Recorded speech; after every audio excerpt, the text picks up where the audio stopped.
I heard it's a question that you were asked a lot during TIFF, and I'm curious, not just the question, but why the question comes up, which is why Devil's Not now? Like why at this point something that's dealing with that event when it occurred chronologically, and also when the documentaries came out. Sure. So that question but also the sub-question of periodization. Sure. Well, I mean, I'd seen the original documentary in 1996, like most people, Paradise Lost. I wasn't, I wasn't obsessed with the case. I mean, I was very interested in that documentary at the time, just because it seemed remarkable to see the court system and to see that document. I mean, going back to that period, the HBO crew, Joe and Bruce, were not there to make a documentary about this mistrial. They were there to make a documentary about Satanism and youth and the South, and suddenly having these cameras in the room, realized that they were getting something quite remarkable, and it's a rare documentary from that point of view. Also, it reveals something which most people don't talk about, which is when characters, especially people who are raised in the Southern Gothic tradition, are being filmed, there's a performative aspect. So what you see with the John Mark Byers in that documentary is a person who is clearly performing for a documentary camera. And I think one of the things that I felt when I waded into this material and rewatched the documentaries and looked into a lot of the other media around it, was that a lot of the people were performing for either the documentary cameras or the news cameras, and that there was a way that with a feature film where you're working with professional actors, you could create tonally something which was more reflective of reality. And also, in this case, the reality of what was actually happening, which was that in a courtroom, the whole trial is based on circumstantial evidence. Now, in reality, you're not supposed to use circumstantial evidence unless all other avenues have been completely exhausted. And what happened in this case was that there were many avenues that were not pursued. And I felt that in a dramatic film, you could explore that. You could look at the different avenues that were not pursued by reconstructing them. And documentary cameras were not there. So documentary cameras did not show Chris Morgan, did not show Bojangles, did not, the Bloody Man at the Bojangles, did not show a number of things which we could reconstruct and make part of the this feature project, this dramatized fiction. So I never had an issue with wading back into that subject matter because I think there are things you can do with dramatic fiction that you simply can't do with documentary, and most specifically, it's possible to have a more ambiguous agenda. I think documentaries by their form need to have for the most part, I mean there are exceptions of course, but you need to have a fixed point of view. And that there was an ambiguity that was afforded, and which I felt in this particular case was welcome. And I do treat it as a piece of mythology. I think what happened in West Memphis 20 years ago is mythological in stature, because there could not be a more heightened crime scene. I mean, imagine 4 8-year-old boys are found naked, bound by their own shoelaces, mutilated, and submerged in a swamp with absolutely no physical evidence. There's no footprints, there's no DNA, there's no blood evidence, no branches have been disturbed. It's supernatural. So if you were to create a crime scene in a fiction, no one would believe it. It wouldn't make sense. But this happened 20 years ago, and this community had to deal with this, and especially being a Southern community, a community that's completely obsessed with religion, and that is what the South is about, more than race perhaps. And in our time, it's about the fact that it is a Bible Belt. So Satan is something that's present in people's minds. There's a sense of evil. So this is clearly a demonic act, having 3 8-year-old boys found submerged and mutilated. So a demon had to have done this. And if that demon is not immediately apparent, then it needs to be created. And that's what happened. They had a youth with a history of mental illness, and someone who certainly wasn't very good at playing his innocence in Damien Eccles, Yep. and they were able to construct this and really, based entirely on circumstantial evidence, make a jury believe that so that is the act of magic in the movie. For all the talk of conjuring things and rituals, the only real act of magic happens when the prosecutor at the end, Fogelman, that's a direct quotation, that's exactly what he said that we see in the film, that he was able to through some alchemical process say, there is no hard evidence, but put all of this circumstantial evidence on this table together, mix it all up, and there you have it. There you have a demon without a soul. And people believed it. And that to me is remarkable. Like, that to me is the stuff of drama. So, I mean, what I feel resentful a little bit is that when you bring a film like that to a festival, and yes, all the journalists have seen the documentaries, and yes, it's true that in the past 2 years, there's been 2 other documentaries, both of them premiering here. There was the Berlinger-Samofsky last one, and then there was like West of Memphis the year before. So people are exhausted. And we didn't understand or anticipate that. But I do get really tired of the fact that everyone goes, well, do we need to see another documentary or another film that deals with this? Because most audiences outside of a festival have never heard of this case. And the most successful screenings we've had have been public screenings. And even if you went to the festival screening here, like, you could feel in an audience that people are really held by the story. But I also understand the exhaustion, from the professional journalists. And I think probably, there was an article in Entertainment Weekly which probably said it best, Owen Gleiberman saying, do we need another film about the West Memphis 3, even if it's good? And I guess that's the general point of view. And a lot of people are erring towards the fact that, well, we've seen the documentaries, but I think it's a little lazy. I think that the documentaries actually don't explore what this film does. And certainly, doesn't, we are focusing on a character that is not in the documentaries, and that, someone that, was very important to the case, and looking at these 2 characters played by Colin Firth and Reece Witherspoon, that, one is the mother of one of the boys who's killed, and the other is a private investigator who's working pro bono for the defense team. And, both of them are increasingly skeptical of what they're seeing. One from an emotional, intuitive point of view, the mother, and the other one from a more rational, analytical point of view. And they both sort of come, to a meeting in a forest at the end where they acknowledge that. And the film, what excited me also was that it has no third act. For a film that's sort of set up, with this horrible crime, and you feel, you as a viewer who don't know anything about it are suddenly thrown into this place, and you feel the mounting horror of it, and the confusion and the tension. And suddenly you're in a courtroom, you have Colin, in a suit, looking like he's the guy who's going to save the day, but he doesn't. Like, no one does. And we're left in, the third act in this place that's very unresolved.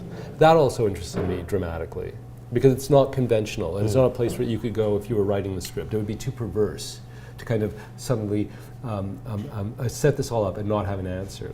But in fact, there is no answer. And I honestly don't believe there will be an answer. So I'm not trying to be pessimistic. I just think that, that's the nature of it, and that's why it'll maintain its mythological status, because we'll never know what really happened in that swamp 20 years ago. So I just gave you a very long-winded response, which basically obliterates your question. And that's my modus operandi. Okay. You'll understand. Well, I have enough arsenal here.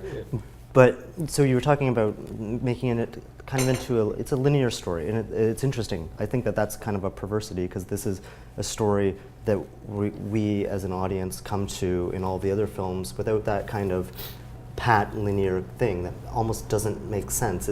It's usually an accessible narrative structure. Right. But here it seems like it's playing into that, building to a third act that doesn't exist. And I'm curious how you arrived at the narrative structure you used, and specifically kind of how there are repetitions and then elisions, and the two kind of play off of one another as a kind of counterpoint. Well, it took a long time to edit this film, right? I mean, like way longer than anything I've ever done. I shot another movie in the meantime, The Captive, and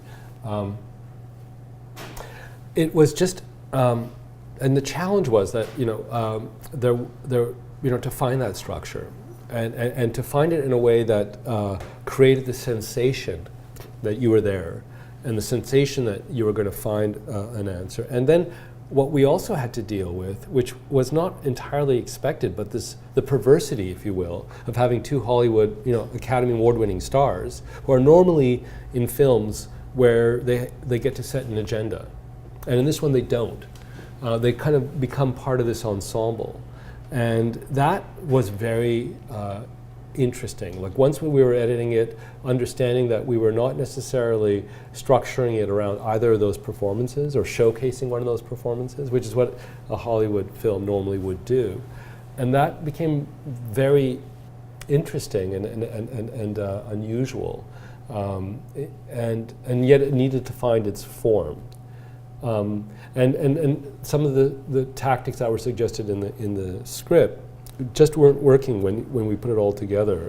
And most noticeably, like we had this whole thing with Amy Ryan, who comes back at the end, and there was this kind of conclusion after the courtroom where the two of them got together. This is his ex-wife, Colin's ex-wife, and they have a conversation, and she's basically as the audience telling us that what he did was really great for the boys, and that he'll continue to fight because that's what he does, and and it just felt so forced and unnecessary, and it was like a false conclusion to something that wasn't earned somehow.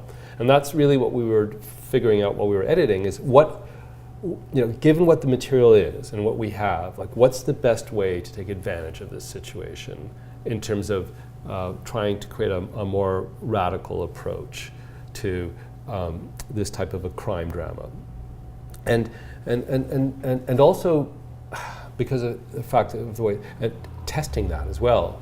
So you have to, as you're editing it, you have to test it, and you have to kind of see and deal with the politics of working with these producers, and so it was very, very strenuous. And then going off and shooting another movie, and then coming back to it, which actually ended up being quite amazing to have that distance, and then coming back and looking at it. But it took a long time to find the form.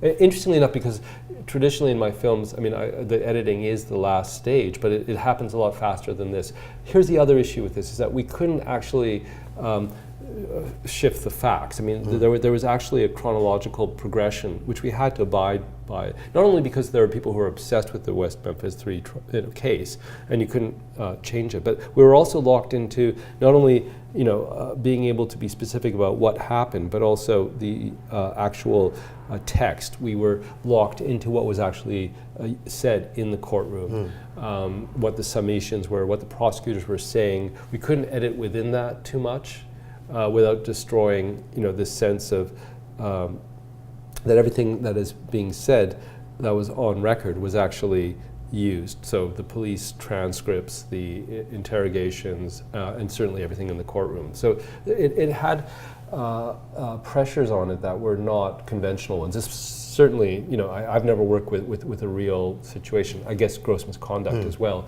But that because of the nature of it, we were allowed to bend things in a different way structurally. The example I'm thinking of specifically is the Bojangles, because I think that both in the reality of the court or the police investigation, that's a fact that you can put maybe in the third act, because it's not something that had much attention early on. Yeah. But also in your films, it seems like that's the type of thing that would become revealed near the end, after you've circled around something enough, and then you finally break through and you realize it's probably like Colin Firth discovering that and maybe drawing a connection to it. But the fact that you set it up in the beginning, and the audience is aware of it in a way that the investigators didn't even connect those dots. I think that's maybe kind of to my point about this like strict chronological progression of events that kind of is at odds with the... But I think that's what's so interesting about the medium, right? Is that you do plant things. It's interesting. I'm working on this opera right now, Mozart's Così fan tutti, and this notion that you do as a composer, where you set up certain motifs and then you recall. The notion of a singer recalling a phrase, and that the fact that we've heard that phrase, then suggests a number of things about awareness, like that there are things that a listener might be aware of because they recognize that theme, that the participant, or the person in this case that's actually singing, may not have come to terms with. And that's what we're seeing in this particular case with Bojangles, where we do see that moment at the beginning where someone has called in this very odd occurrence, that there is this person full of blood who's disoriented, who has water up to his knees in a bathroom. A police officer is seen arriving and not investigating, then when that appears, we understand. It's the first thing we see in the film where there's something ominous. We see blood on the walls. There's a heavy cue there, which suggests horror and dread as the camera is dollying in onto this door, which will later on have a significance. We'll see that door open later on. So that's designed in a very specific way, there's something very ominous, but we are privileging the viewer with a degree of interrogation and investigative curiosity that, you're right, wasn't there in the community. But why wasn't it there? It's because suddenly, and this is very interesting with Bojangles in particular, because he's a black man and it's the South, and you'd think that in our convention of what would happen in the South, the black participant would be focused on. In this case, it wasn't. It was one of their own. It was like a 17-year-old white kid who was an outsider who was focused on, and that's also it goes against the expectation. Look, filmmaking to me is all about structuring a story, and that's why it took so long to edit this. And of course now we have the technologies also that allow us to heighten the shot in a certain way. That one was an actual dolly in, but you can, because you have the information, create in post now movements and you can manipulate a shot and give it a value that it might have not had when you actually took the image, and that's also fascinating for me as well. This is the first time I've been editing. I shot digitally, and also obviously was editing digitally, and I was shocked at the ability to reimagine a shot to an extent as well, and to make it do things that become more necessary as you're restructuring. But I do think that I have, as always, like crazily high expectations of the viewer and the curiosity of the viewer and the ability of the viewer to read certain things in a way that the community itself may have not been able to, because of the agenda of the viewer, in Toronto or at a film festival in 2013 is very different from the agenda of that community in Arkansas in 1993. There was absolutely no space for an objective distance, which a viewer now can have, especially perhaps after the legacy of, this is one of the most mediated crimes, not only because of the documentaries and all the newscasts, but if you go on a certain website, I think it's called Callahan 8, you'll see some person in Holland that has literally, compiled all of the information, like not only the police video footage of the morning of the crime scenes, but all the interrogations, the craziest sort of material, like the funerals of the boys, police random surveillance of people arriving at the funerals, everything is on this site, and it's all done by date, category, very objective, with absolutely no point of view. So you can just immerse yourself. Speaking about A Devil's Knot, you just go, it's endless. You can just go further and further into this crime, and you'll never ever reach the bottom of it. And to me, that's also interesting as well. So suddenly a fiction film is introduced into this vast legacy of mediation. Everything is observed except what happened in that forest, with those three boys. And that scene, and it's kind of an iconographic image in the film, we see the three boys crossing the pipe into the forest over and over again, because what happens in that space, we don't know. And yet everything else is completely observed.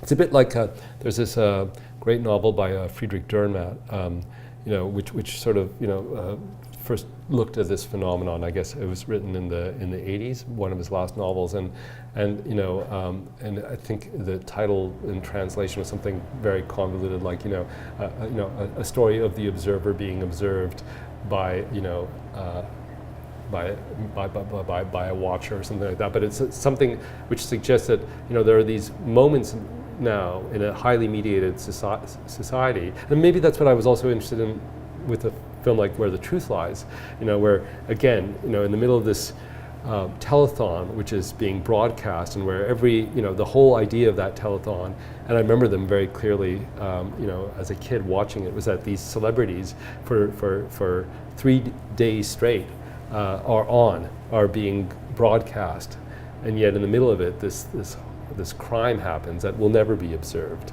That's a story of complete fiction, and of course it has different operating principles around it, but still it's an interesting. I'm very curious about mediation and behavior. I mean that's sort of my obsession, and so these types of stories attract me. And your contribution to it is interesting to me because I'm curious how aware you are of the fact that it is basically this transmedia thing. Like it exists in a pantheon of other representations of the event in different ways, and how much you kind of have mentioned this, but you're aware that the viewer is aware of these other things as well. So they're looking at it next to it. Was there ever a desire to kind of like twist things just a bit, not like in a negative connotation, but just to like almost like a refraction of the representations that have already existed, because it's going to be measured against them in some way? Well, there are specific quotes, right? I mean, again, for the like the scene like this again from the documentaries, there's this iconographic shot. There's two actually that we replicated. One is the bikes being pulled from the swamp placed onto the pipe. Like that to me was just so moving, because that pipe again is such a powerful symbol. It's sort of like the bridge to the unknown. It's this conduit towards this space that is completely obscured. So to see the bikes, this mode of transit, being pulled from the water and placed on it, that was in the documentaries, and we really quite meticulously reconstructed that. That pipe is, we remanufactured that pipe based on the specifications. My production designer, Philip Barker, and I went down to West Memphis, and actually that pipe is still there, and we reconstructed it in Georgia where we shot. The other one is the Pam Hobbs interview, where she's wearing this red dress and she's got Stevie's scarf. And so again, that's in that was a media report on news that Berlinger used in the documentary, because she's mad. She's quite crazed with grief at that point. So we reconstructed that moment. And it's an odd choice that she glammed up, that she wore this red dress for a media interview, given that she's not someone that we saw ever dressed that way. So you might look at the film and go, what an odd choice, but that was based on reality. I mean, what's surprising to me, I guess, when I look at the film, are the things that we decided to reconstruct quite faithfully, and the stuff we just threw away. I mean, the courtroom doesn't look anything like the cinder block court house in the film. A number of things were just became clearly we had to reconstruct them dramatically. So we found that this courtroom that was full of light, and where there's windows on both sides, and so I was really drawn to the notion dramatically that there's clarity, even though there is no. That was the motif of, what is this idea of the occult. The occult is that which is, technically, I think the term occult refers to that which is obscured, that which is hidden from view. So that became a very interesting concept of that. So all the locations, let's say a courtroom which has windows on both sides, completely in view, and yet what's happening there is an act, as I said, of a cult. That the prosecution team constructs a narrative where certain things are hidden, are not examined, and that is conveyed to a jury, which then makes this disastrous, choice to believe. I was very aware of the. I mean, how could you go into this project and not only look at the documentaries as a source, but also, as I said, these different sites, and the fact that it was so mediated. That there was this. It was 1993, so it was pre-internet, but everything that was actually used as documentation was now it is now online. So it would be naive to kind of not look at the history of media when looking at this trial. I mean, very few crimes have been the subject of as many documentaries and certainly as many books and conjecture. I mean, going back to what I said originally, you couldn't construct a more supernatural crime scene, and that just raises so many issues. How there are limits of what we can actually rationally understand, and once we come to those limits, what happens?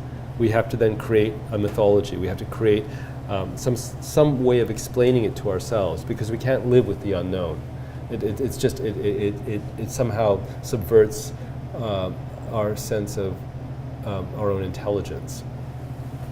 Beyond the courtroom, though, how do you articulate visually this mythology? And particularly, I'm interested in your dealing with the rural environment, which is not something you usually do. Yeah. It does call to mind in some ways Sweet Hereafter and Felicia's Journey, because those are other prominent moments where you have this different environment that you're dealing with.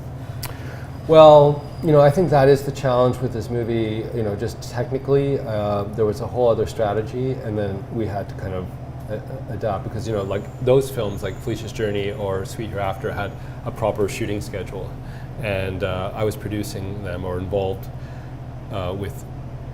The visual strategy in those films is very careful, and there was a way that this was designed as well, especially in the courtroom, in terms of the tracking and in terms of, and we realized once we saw our shooting schedule evaporate from, a promised 8 weeks to 5. I mean, we shot the whole film, 140 pages in 25 days. So, that visual strategy had to be modified.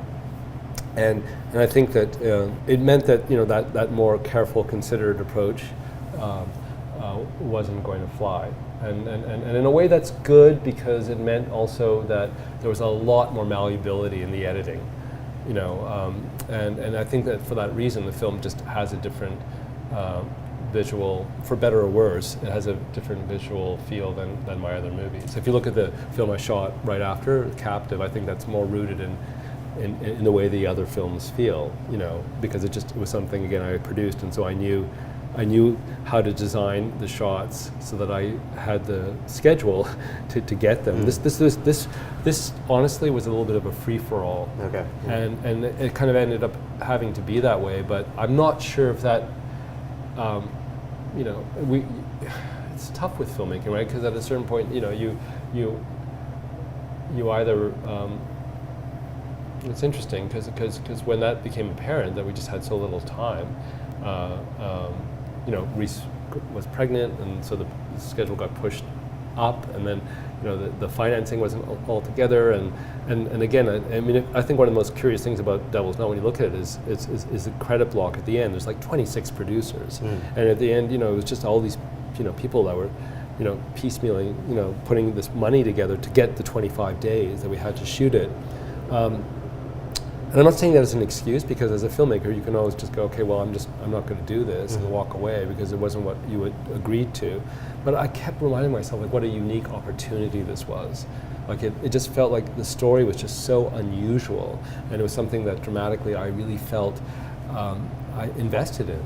And we had all these great actors, and I just felt, like, okay, let's just make do with what we have and see what we get, and relax a little bit on the notion of the visual design of it. Like, it is what it is. And also, again, shooting digitally for the first time, not so consumed with this idea of the frame, in and of itself. There were certain frames that were very important to me and that I really fought for, but a lot of it, and you can see this, I think it's just, it's shot very expediently. What are some examples of those frames that you're fighting for?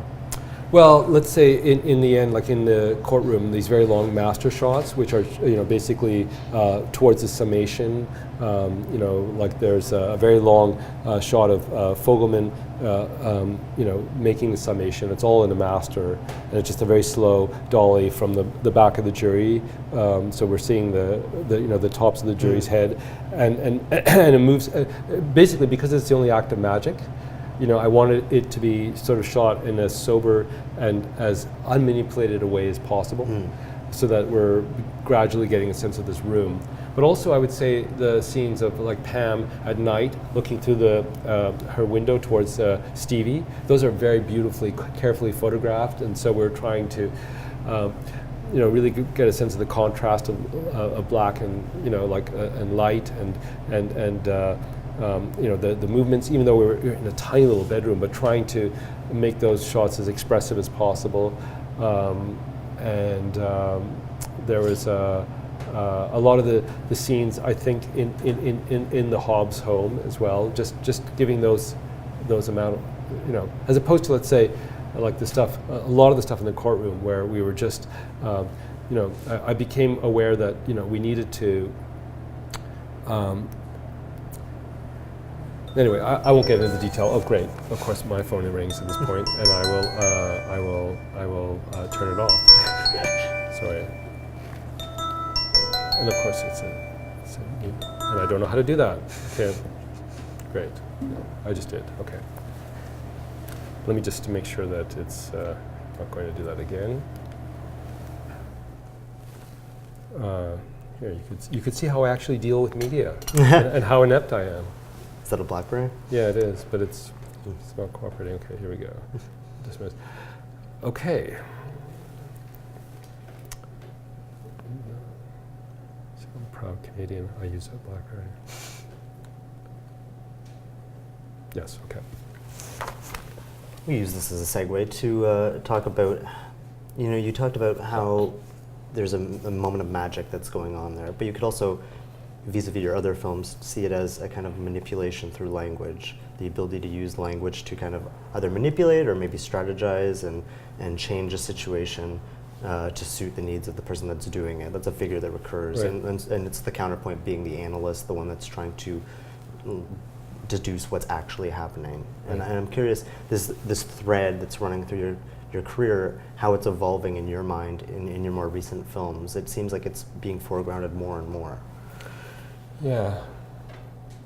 Well, I've never been a natural filmmaker. I mean, I'm in awe of people who just have there's a natural fluency with the notion of taking an image, and I love those films. I mean, I think about, and maybe it's part of the fact that I've always said that, it's funny coming, to films through the National Film Board. I was raised on the west coast of Canada, and when I first became obsessed with films, the only films I could see were NFB films because they had an outpost in Victoria, and so I would take these 16mm, films. They gave you a projector, and the documentary tradition was just so.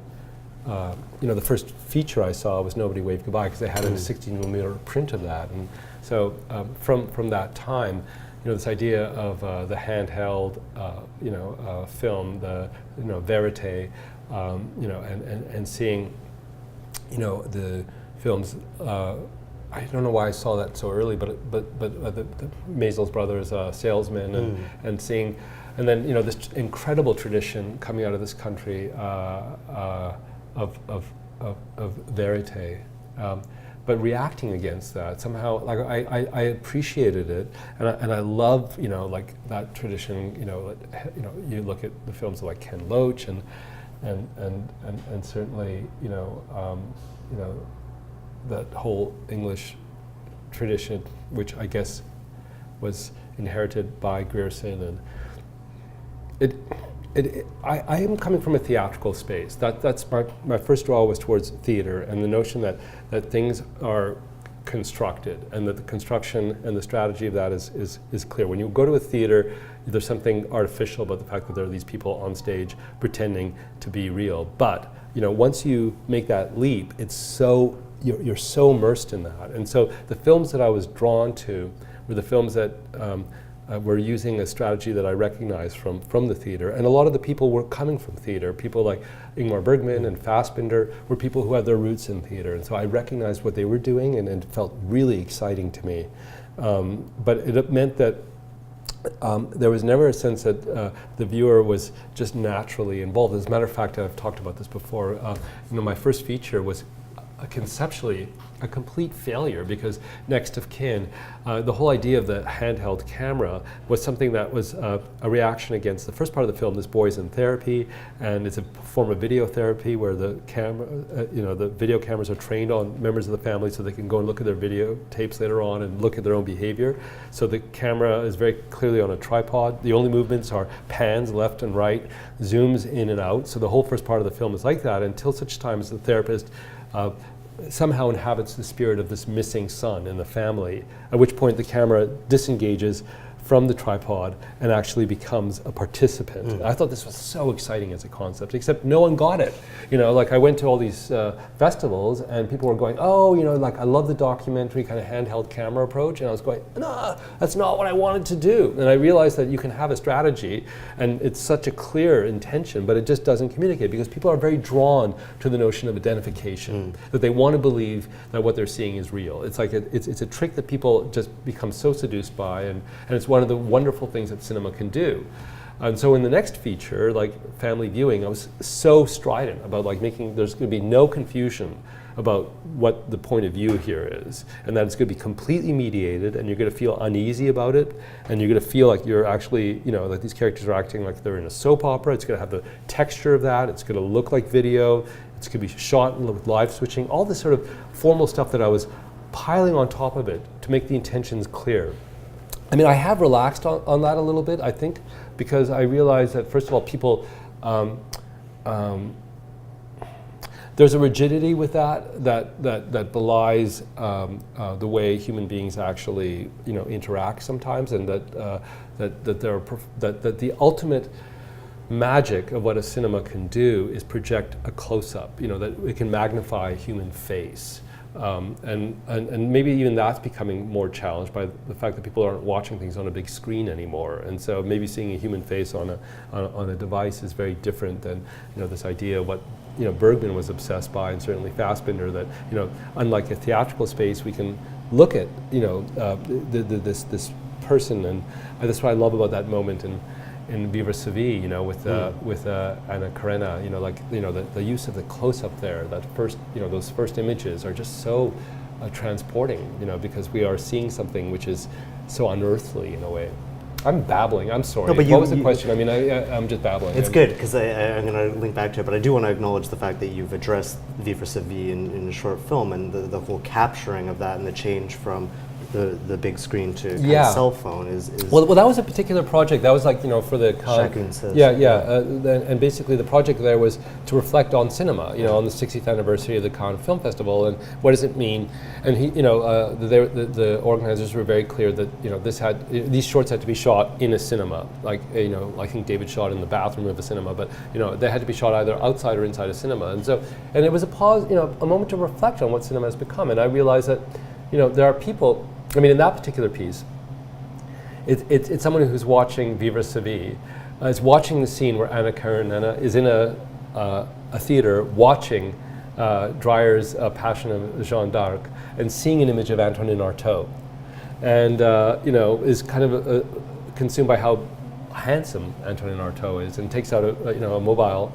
I guess we shot this, in 2006 or 7, so at the time the mobiles were still kind of clunky. But basically shot this image of Antonin Artaud, and inadvertently happens to catch, Falconetti's close-up, and then transmits it to a friend. And I thought that there's something so sad and about the fact that the person at the receiving end of that, their only access to one of the most famous close-ups in cinema history of Falconetti was as an inadvertent, bit of information attached to an image of Antonin Artaud, where someone is just, texting, what a hunky guy, So the idea that the whole sense of context, the whole sense of like watching cinema, as it was designed to be seen, which is, as a continuous projection, in a theater, that's gone, and one can't help but mourn that. I mean, it's just. But the reality is that those experiences that I had watching these films, very often in an empty cinema, that's the reality. It was never that popular, maybe. And that scene in Viva Civi, Anna Karenina is kind of alone as she's watching it. But the mystery of that, and I think Sontag writes about this like so beautifully. I mean, like the erotic, thrill of watching these images, and that great sequence in the Bergman film The Silence. I think kind of in the cinema, the lovemaking scene in the cinema, which is just so kind of says it all. That's gone for the most part. I mean, and yes, it's just the reality. And I think with it has gone a whole language. I mean, what a master shot meant, what a sustained, the beginnings of like let's say Tarkovsky's, The End of Sacrifice, or the beginning of Touch of Evil, or the whole, like Jean Daleman, or these amazing, examinations of a sustained, unbroken look at something. I mean, I'm not sure what that means to an audience who doesn't understand the nature of that commitment at the time, or what it meant to actually, make a commitment to film, to the actual medium, to use a whole, 10-minute reel to capture that. Because memory now is so easy. It's just, a card, or it's just so. All of these things, I think I am probably of a generation that's sort of seen these incredible shifts in technology, but how that's affected, language, and so I can't help but, make that part of the film language. And I think when we talk about Devil's Knot and this thing that happened with, the schedule being compressed, and suddenly, looking at what the digital medium meant, bringing in a second camera for the first time. I've never had a second camera on set, and that to me seems so transgressive.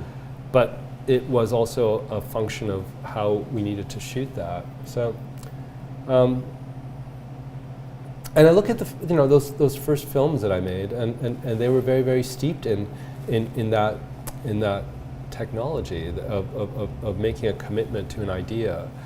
And I know we weren't going to talk about the first features, but let's say a film like Family Viewing, at that time, I mean, I was so consumed with this idea of shooting it on tape and live switching.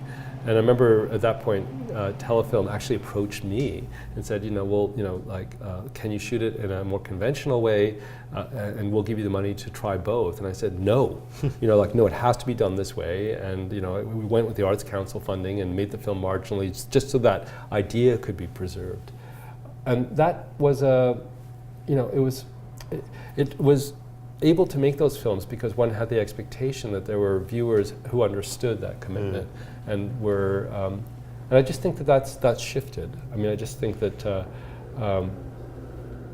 and maybe it's good. I mean, I'm not judgmental about these things. I just want to keep making films, and I'm not trying to in any way. I just want to understand these shifts, and I want to explore them, and I want to be as cognizant of what's happening around me as possible. So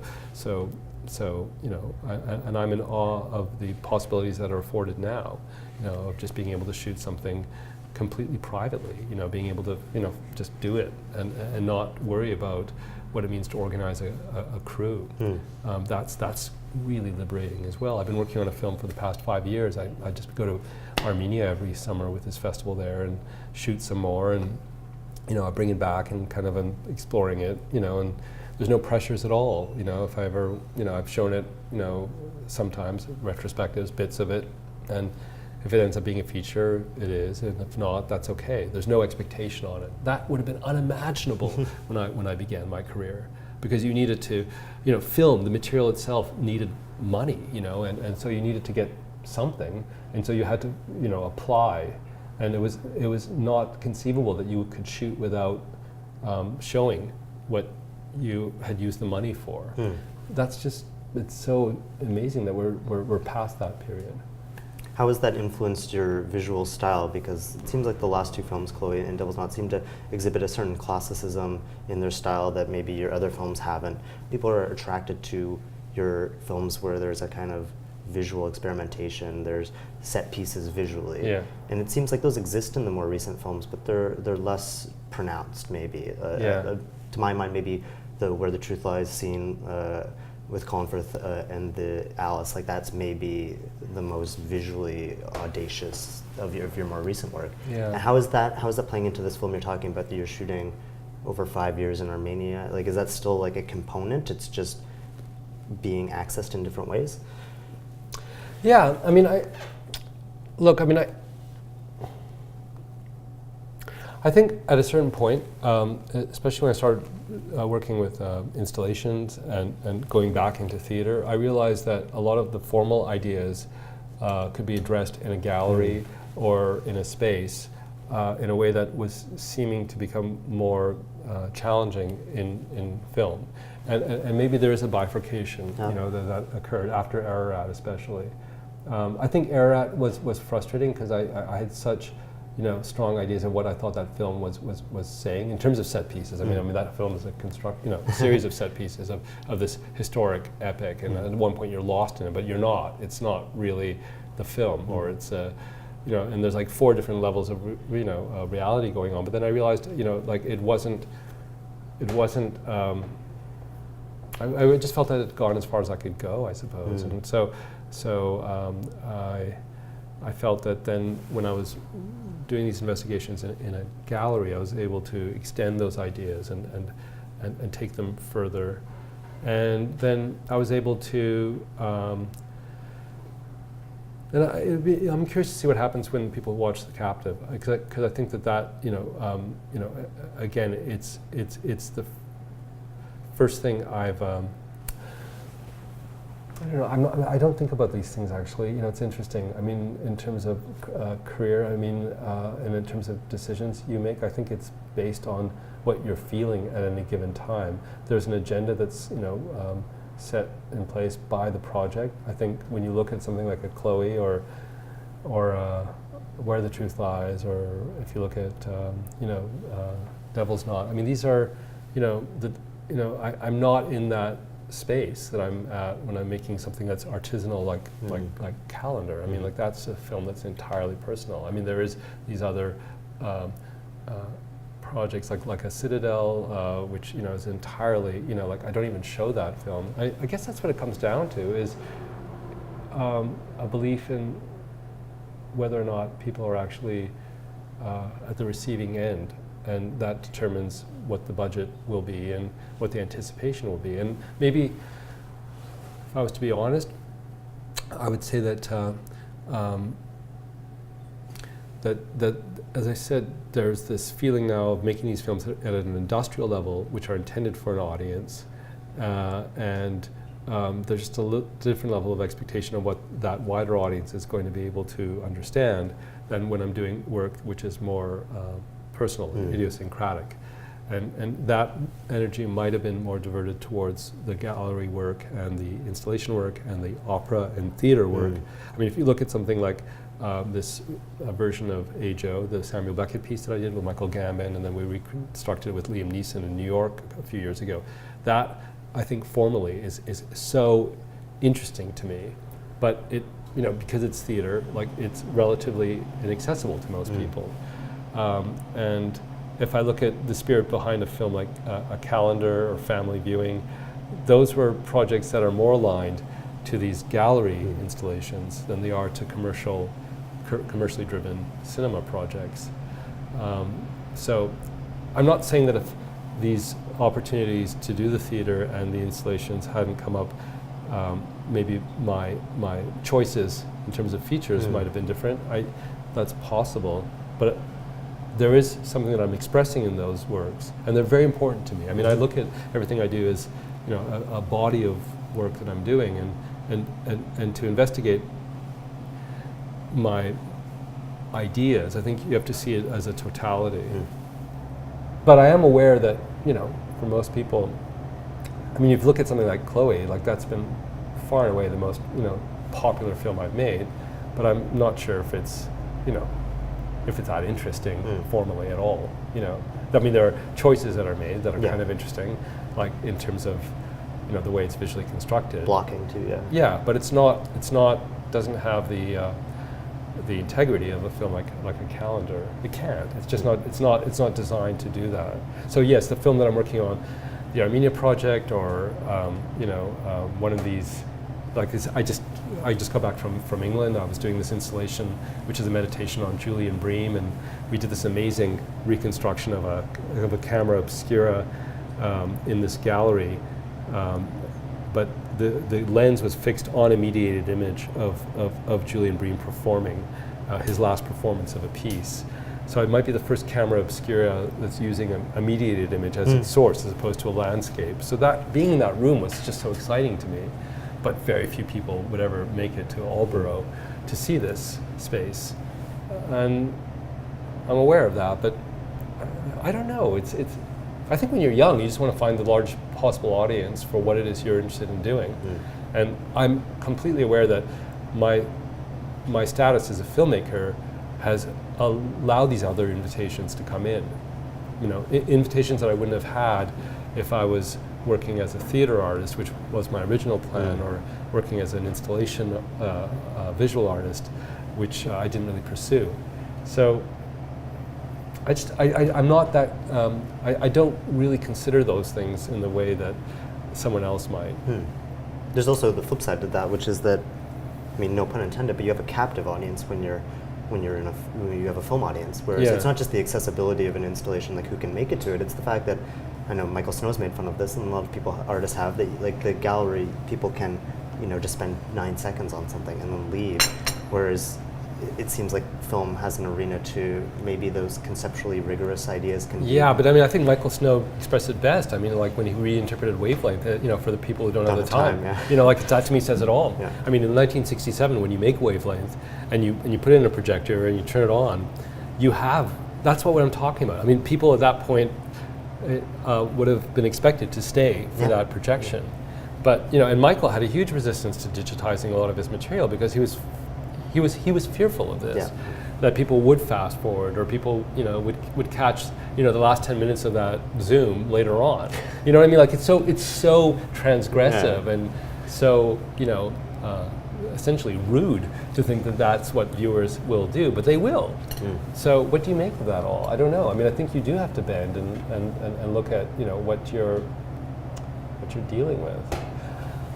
So my world was, shifted radically in the early 90s when I was, I think, The Adjuster was being released in Holland, and I wandered into a gallery and I saw the work of Gary Hill and Bill Viola, but Gary Hill in particular. There was a piece called Beacon, and it was just like this metal tube that was suspended in the ceiling with two small video televisions in both ends of the cube with a Fresnel lens.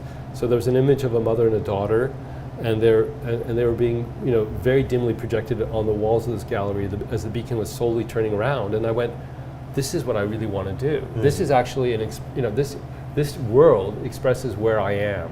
And I think from that moment in the 90s, you began, especially from the mid 90s on, that there was this idea that there are other spaces besides the cinema to explore the questions that I wanted to address.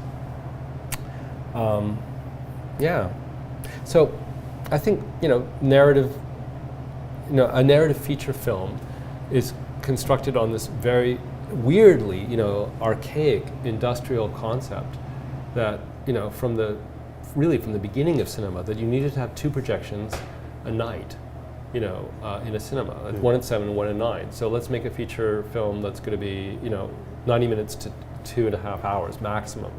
That's still the model of what a feature film needs to be, but we know that is so limited, that there are amazing films like Wavelength and incredible films that are don't conform to the notion of a feature, but also may not find the ideas may not find their place in a cinema, and we're now seeing the explosion of other forms, like other 8-hour, 1-hour series, or so the feature film is just this one way of expressing a concept, you know. And one of the things that I'm going to have to deal with when I finally finish my Armenia project is whether or not it is a feature, because the moment you announce it as a feature, there's a certain expectation of what it has to do, and what it's, you know, it becomes the next feature, and that's an odd pressure, you know, and I'd rather not maybe expose a film to that.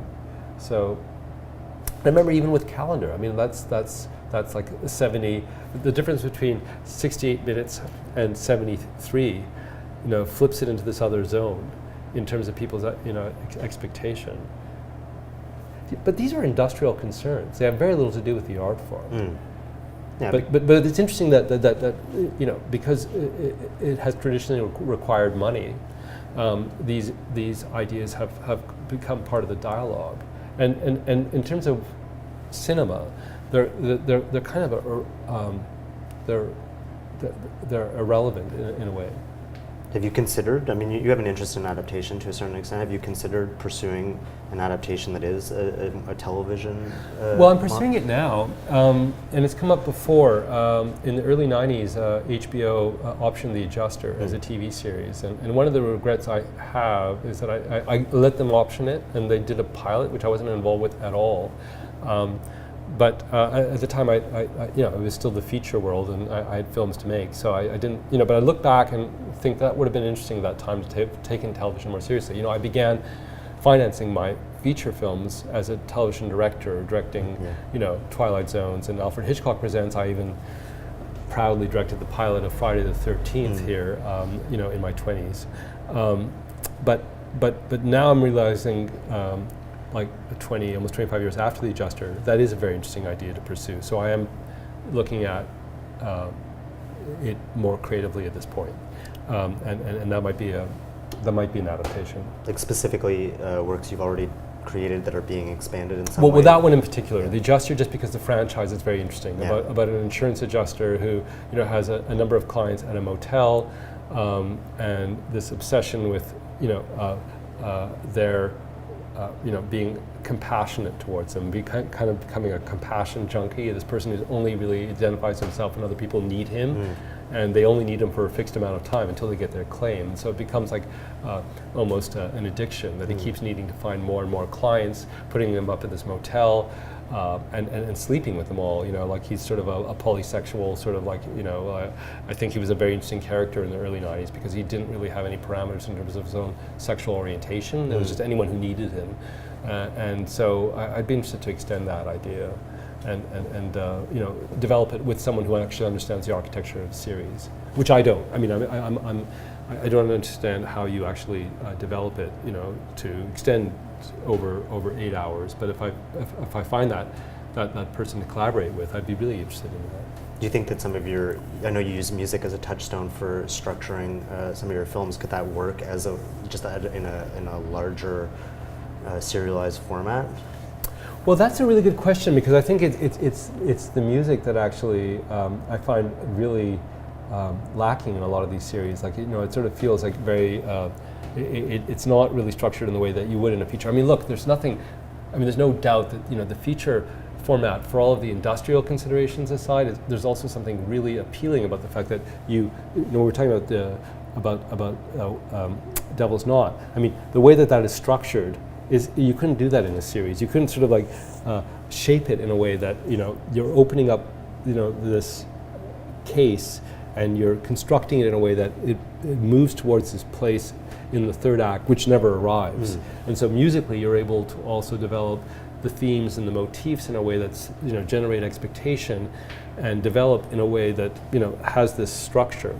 That's more challenging, I think, for an open-ended, you know, series. Now, that being said, I think two of the more interesting series that was very influenced by was something like Twin Peaks, and, you know, Angelo Baldamesti's, like, am I pronouncing that right? Anyway, you know, that theme was really exciting. But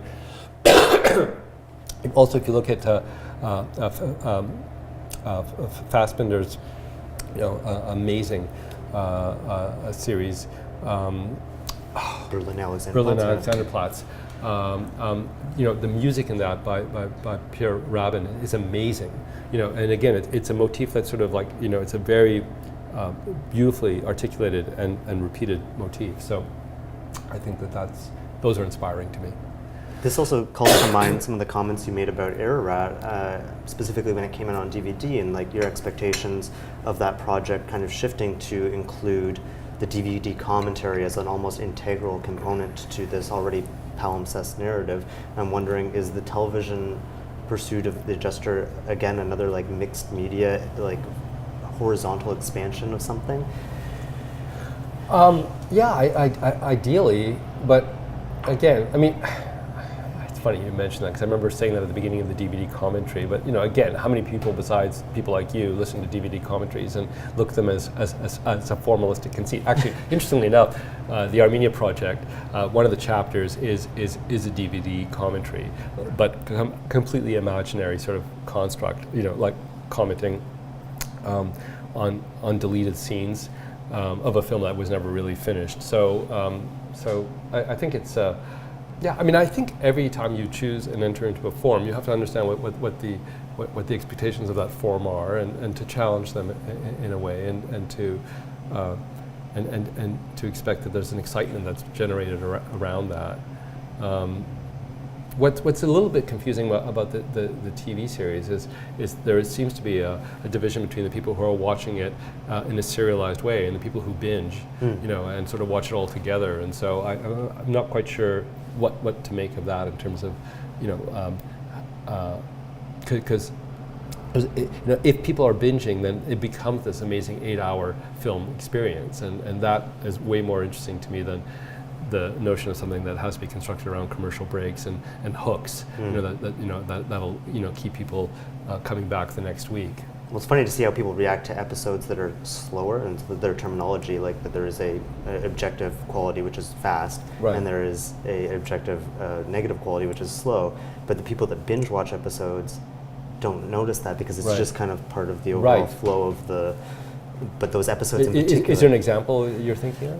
Breaking Bad, typically people enjoyed the episodes where things were happening and there were climaxes, and like the bottle episodes with things where things are self-contained are the ones that are typically seen as like, oh, nothing happened in that but episode.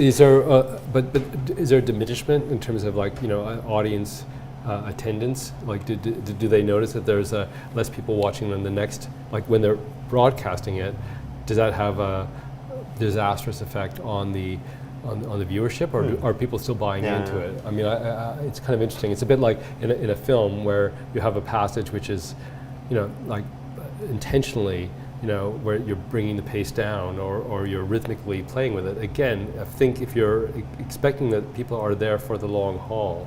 Are there any media thinkers now that speak to you in particular? Philosophers, anyone that's discussing the image at this point? Well, I mean, just because I'm maybe doing this opera right now, but I'm kind of constantly bowled over by Zizek. I think that he's like his thinking is just so fascinating to me in terms of kind of this Lacanian sort of perspective of that form. So right now I'm really in his world. I mean, like he's written specifically about the opera that I'm doing, and it's just so, I have not seen A Pervert's Guide to Cinema, though. Is that interesting? I'm not a Zizek guy myself, my mileage has varied, I guess. Right. But yeah, I'm sure it will be interesting. Yeah, I mean, to me, I think that there are different. I really. One of the privileges of doing like opera is that when I was involved with the Ring Cycle a few years ago, it was just this amazing immersion into the philosophy of that moment, let's say like late 19th century German philosophy of like Immanuel Kant and Schopenhauer, and this whole notion of how a reality is constructed based on the tools that we have at any given time to perceive reality, and now going into Cosi fan tutti and looking at Enlightenment thinkers, and obviously looking at the Rousseaus and the Voltaires, but then going further back into Pascal and Descartes. Again, it's just like so outside of what your question might be in terms of media thinkers, but I do think that there's this question that is there from the very beginning of any sort of intellectual approach, which is how do we understand the world around us? Like, what are the tools that we use to understand that? And that's and how do we understand the instruments that we have at our disposal. Either the ones that are innate, that we're born with, or the ones that we are outside of us, and that idea, as I said, of examining human behavior and the ability to mediate and reflect on that and to make decisions that communicate who we are to others and to ourselves. That's so exciting to me. It remains very exciting to me because I'm really of that generation that began to see that these technologies becoming liberated and that they were extensions. And maybe that does situate me as a Canadian. First and foremost, from the McLuhans and the Inneses and the Crokers and those types of thinkers. Those are still very, very important to me. And that becomes part of my formation. And even in the 80s, this is something I wanted to ask you, but was there really the fervor of postmodernism in critical thinking, especially even in Canada, like someone like Linda Hutchin? Right. Was that something that informed not just your films, but it seems like the Toronto films that came out of the 80s all kind of shared that interest? It's interesting, isn't it? Because we found ourselves in this moment, and then in my case, I'm finding myself at a really heightened place of that moment where I was embraced in a way that I didn't completely get at that moment. There was a retrospective of my earlier works at the Jeu de Paume in the early 90s, and to be in this reception with Paul Virilio and engaged in this conversation with him and this distinction that was so fervent, between Baudrillard and Virilio and being excited by the passion of all of that. But honestly, I'm not sure if that was something that I was responding to as a reader at the time. It was just in the air. It was clearly in the air, and those films were made because of certain conditions that they were writing about, we were responding to. And then there was this wonderful moment when the two knitted, and it was a great honor. But I look at that, and that's an installation to be done, actually, these videotapes that were going back and forth between Virilio and myself. And the nature of his questions, I wasn't really prepared to completely absorb, what the references were. I thought I was, but when I look at it now, I go, I was so naive. And maybe that's what gave the works, a particular charge, that they were really coming from an emotional place, and someone trying to understand, a history through this refracted, means. It was a medium that was available to me, and that was really compelling. It's interesting because you look at Patricia's work at that time, and like with Mermaids and use of video, and I'm not sure how she would respond. It's just it was there. And even earlier than that, there were Canadian films that are kind of forgotten. Like I think of Patricia Grubin's Low Visibility, which I rewatched it. There was a screening at the Cinematheque a couple of years ago, and it's really interesting and kind of ahead of its time. But it really started with Godard, right? With Numéro 2. I think that's what the first film that really positioned that this other instrument, which seemed to be more spontaneous, that the video image seemed to kind of reflect on kind of like an id, as opposed to the ego of cinema production, which was all about calculation and organization of a crew and a whole structure, while video seemed to be very spontaneous and compulsive and didn't need that kind of planning. And the collision of the two was just fascinating to me, just at a sort of a Freudian level, maybe more than anything else. Though I don't think Freud ever came into that conversation. And now what's left? You've done Adoration, which is dealing with Skype. Well, it actually predicted. Adoration is an interesting one, though, right? Because I think that my issue with it now, looking at it from a few years later, is that it really was.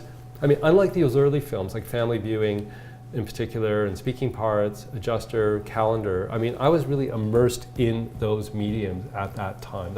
I was using the language that was available to me through those mediums. And I think Adoration, because our son was, I think, 15 or 16 when we made it, it was someone outside of the technology reflecting on it So I just feel that it has a kind of there's a morality to it, which I don't know if it's correct, in terms of what it's proposing. And there's also kind of there's a sentimentality to it and a sense of regret.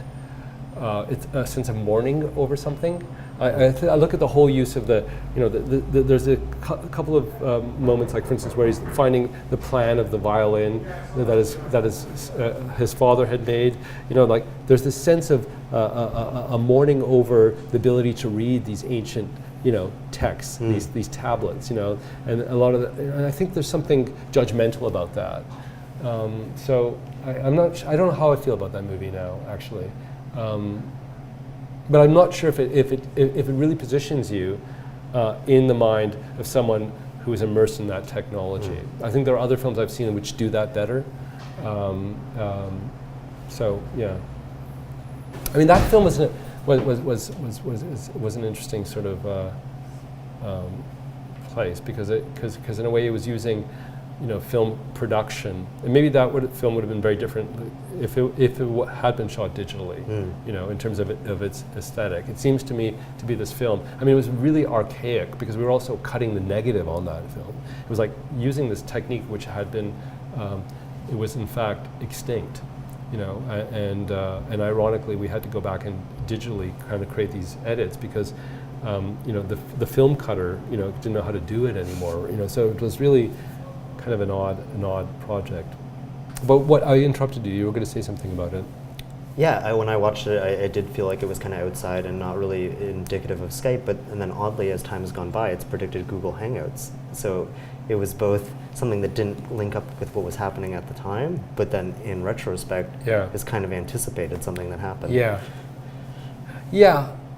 Though, I mean, I think it also is anticipating something that I thought would happen from an intellectual point of view, but I wasn't immersed enough in the technology to really, feel it. I mean, I think that's what I'm saying is that when you look at it, like when you look at something like a family viewing, that was made by a 26-year-old filmmaker who actually was dealing with those issues in my life at that point, and even something like I don't know, like I just think that there's a point at which you are immersed in the character because it's reflecting who you are at that point, as opposed to looking at it more from a moralistic point of view. That's great. Thank you so much. Yeah. Did I show you this? I think I showed it to you, like the journalist, the Swiss journalist with the chart. No. Oh, because like one of this interview was around the time of Exotica, I think. No, it was Hereafter, and this person, kept referring to this piece of paper. I said, "So what are you looking at?" And this guy, has written this chart, like of everything in my life, like and all these connections, and it was the most intimidating artifact I'd ever seen. And so I asked him after the interview if I could keep it. He just gave it to me, and it's like, to me, it's still, wow. Like talk about like arcane knowledge and the ability to transcribe things or events and details which don't seem to be that relevant, but obviously are someone thought they were at that point,